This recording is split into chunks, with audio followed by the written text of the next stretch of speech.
Surat textile અને diamond city Surat હવે આંતરરાષ્ટ્રીય સાયબર ફ્રોડ કરનાર માફિયાઓ માટે હબ બની રહ્યું હોય તેવું સામે આવ્યું છે। કારણ કે છેલ્લા ઘણા મહિનામાં જ સુરત પોલીસે મસમોટા સાયબર રેકેટના પર્દાફાશ કર્યા છે, જેમાં 2600 કરોડથી વધુના ટ્રાન્ઝેક્શન જે અનેક બેંક ખાતામાં થયા હતા, તેમાં 70% બેંક ખાતા સુરતના હોવાનું સામે આવ્યું છે। આમ મોટા ભાગના એકાઉન્ટ સુરતમાં મળી આવ્યા છે, જેથી સુરત સાયબર ફ્રોડનું હબ બન્યું છે। શું છે સમગ્ર ઘટના, જોઈએ આ અહેવાલમાં। નમસ્કાર, BS9 TV ન્યૂઝ સાથે હું છું આપની સાથે જાસ્મીન।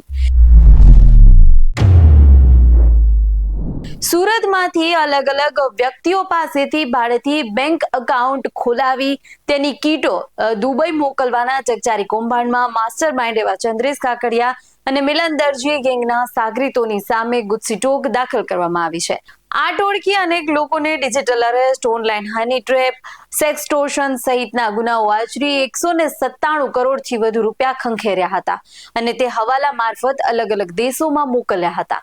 આ કેસની વિગત મુજબ ઓક્ટોબર 2024માં સાયબર પોલીસની ટીમે મોટા વરાછાના લજામણી ચોક પાસે ગોપીનાથ સોસાયટીમાં સ્વાધ્યાય કોમ્પ્લેક્સમાં દરોડો પાડ્યો। અહીંથી પોલીસે અજય ઇટાલિયા, જલ્પેશ પાલણ નડિયાદરા, વિશાલ ઠુમર, કેતન વેકરિયા અને ચંદ્રેશ કાકડિયા સહિત અન્ય લોકોની ધરપકડ કરી। પોલીસ તપાસનો રેલો છેક દુબઈ સુધી પહોંચ્યો। આ ટોળકી પૈકી ચંદ્રેશ કાકડિયા અને મિલન દરજી તેમજ અન્ય સાગરીતો સુરતમાં જરૂરિયાતમંદ લોકો પાસેથી બેંક એકાઉન્ટ ખોલાવતા અને આ બેંક એકાઉન્ટની ચેકબુક, ATM, પાસબુક સહિતની સમગ્ર કીટ જ પોતાની પાસે લઈ લેતા હતા। આ સમગ્ર કીટ દુબઈમાં રહેતા જગદીશને મોકલવામાં આવતી અને છેલ્લા 1 વર્ષથી આ ટોળકી અંદાજિત 261 જેટલી કીટો દુબઈમાં રહેતા જગદીશને મોકલી હતી।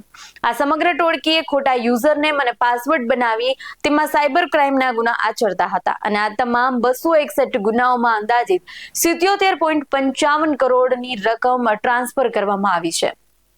આ ટોળકી ચાઇનીઝ ગેંગ સાથે સક્રિય હતી। તેની સાથે સાયબર ફ્રોડના રૂપિયા USDT માં કન્વર્ટ કરવામાં આવતા। આ ગુનામાં મિલન દરજી સહિત 35 આરોપીઓ હજુ પણ ફરાર છે। પોલીસે તેને પકડવા માટે ચક્રો ગતિમાન કર્યા છે। સાયબર પોલીસ દ્વારા કરાયેલી આ તપાસના કૌભાંડમાં આંકડો 197 કરોડને પાર કરી ગયો છે અને આ તમામ રકમ દ્વારા USDT ખરીદી તેના દ્વારા હવાલી કૌભાંડ આચરાયું હતું। આ ગેંગ દ્વારા સાયબર ફ્રોડ કરી ભારતના લોકો પાસેથી રૂપિયા ખંખેરવાનું રેકેટ ચલાવી ચાઇનીઝ ગેંગના સભ્યો સાથે કૌભાંડ આચરવામાં આવતું હોય અને તેઓના હજુ પણ ગુના ચાલુ જ હોવાથી તેઓની સામે ગુજસીટોક દાખલ કરવા માટે સાયબર પોલીસ દ્વારા સુરતની કોર્ટમાં અરજી કરવામાં આવી હતી।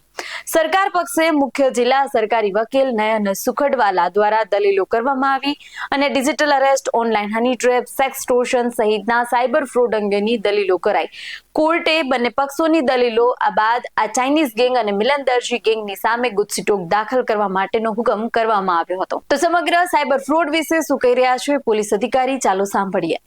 સુરત શહેર સાયબર સેલ દ્વારા ગઈ તારીખ 24/10/2024ના રોજ એક સ્વાધ્યાય કોમ્પ્લેક્સ અમરોલી વિસ્તાર મોટા વરાછામાં એક સાયબર ફ્રોડ પકડવામાં આવ્યું હતું, જેમાં સ્વાધ્યાય કોમ્પ્લેક્સમાંથી અલગ અલગ લોકોની ધરપકડ કરવામાં આવી હતી। આમની પાસે ઘણા બધા ચાલુ એકાઉન્ટ, લાઈવ ટ્રાન્ઝેક્શન થતા હતા। 77 કરોડ જેટલા પ્રાઇમરી એકાઉન્ટ્સમાં કરોડના ટ્રાન્ઝેક્શનો મળી આવ્યા હતા। આ ગુનાના ઇન્વેસ્ટિગેશન દરમિયાન વધુ તપાસ દરમિયાન ટોટલ આ જે અલગ અલગ 11 આરોપીઓ, અજય તળાજિયા, કેતન વેકરિયા અને આનો મેઇન માસ્ટર માઇન્ડ મિલન દરજી હતો, આ એક આખી ગેંગને આઈડેન્ટિફાઈ કરવામાં આવી હતી। 11 આરોપીઓની ધરપકડ કરવામાં આવી છે। આમાં 35થી વધુ આરોપીઓને વોન્ટેડ બતાવવામાં આવ્યા છે અને 1000થી વધુ બેંક એકાઉન્ટોમાં જેના ઉપર અલગ અલગ સાયબર ક્રાઇમના ગુનાઓના ફ્રોડ દાખલ થયેલા છે એવા એકાઉન્ટો આઈડેન્ટિફાઈ કરવામાં આવ્યા હતા। 1867થી વધુ જેટલી NCCRTC પોર્ટલ પર ફરિયાદો મળી હતી।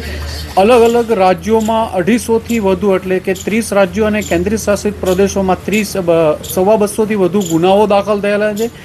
આ ગેંગ છેલ્લા 6 માસથી અલગ અલગ ઓફેન્સમાં એમની કસ્ટડી લેવામાં આવી છે અને હાલમાં આ લોકોની ચાર્જશીટ કરવામાં આવ્યું હતું। આમના વિરુદ્ધ 30થી વધુ ગુનાઓમાં ચાર્જશીટ થયા બાદ એમના વિરુદ્ધ ગુજસીટોકનો કદાચ પ્રથમ ગુનો છે જે સાયબર ક્રાઇમમાં એડ કરવામાં આવ્યો છે। સાયબર ક્રાઇમ ફ્રોડ કરનારા વિરુદ્ધ એક ઝુંબેશ કહી શકાય કે એમને વારંવાર અલગ અલગ જ આવા જ જે એકાઉન્ટ હોલ્ડરો સિવાયના માસ્ટર માઇન્ડો છે જે અલગ અલગ એમઓથી અલગ અલગ કન્ટ્રીઓમાં રહીને ફ્રોડ કરે છે, એમના વિરુદ્ધ તરત કાર્યવાહી કરવા માટે એમના વિરુદ્ધ ગુસ્સી ટોક મુજબ કાર્યવાહી કરવામાં આવી છે. આમાં મિલન દરજી અને એના ઘણા બધા સાગરીતો અલગ અલગ કન્ટ્રીઓમાં ભાગી ગયા છે. એમના વિરુદ્ધ કાર્યવાહી ચાલુ છે અને આ ગુનાની વધુ તપાસ પણ ગુસ્સી ટોક હેઠળ એસીપી શ્વેતા ડેનિયલ કરી રહ્યા છે. આમ સાયબર ફ્રોડના ગુના માટે સુરત હાલ અત્યારે મોખરે રહ્યું છે. આ અંગે આપનું શું કહેવું છે અમને કમેન્ટ કરી જણાવજો. આવા જ વધુ અહેવાલો સાથે મળતા રહેશું. તમે અમારી યુટ્યુબ ચેનલને સબસ્ક્રાઇબ કરવાનું અને ફેસબુક અને ઇન્સ્ટાગ્રામને ફોલો કરવાનું ભૂલશો નહીં. બાકી નવી અપડેટ માટે આપ જોતા રહો BS9 TV ન્યૂઝ. નમસ્કાર.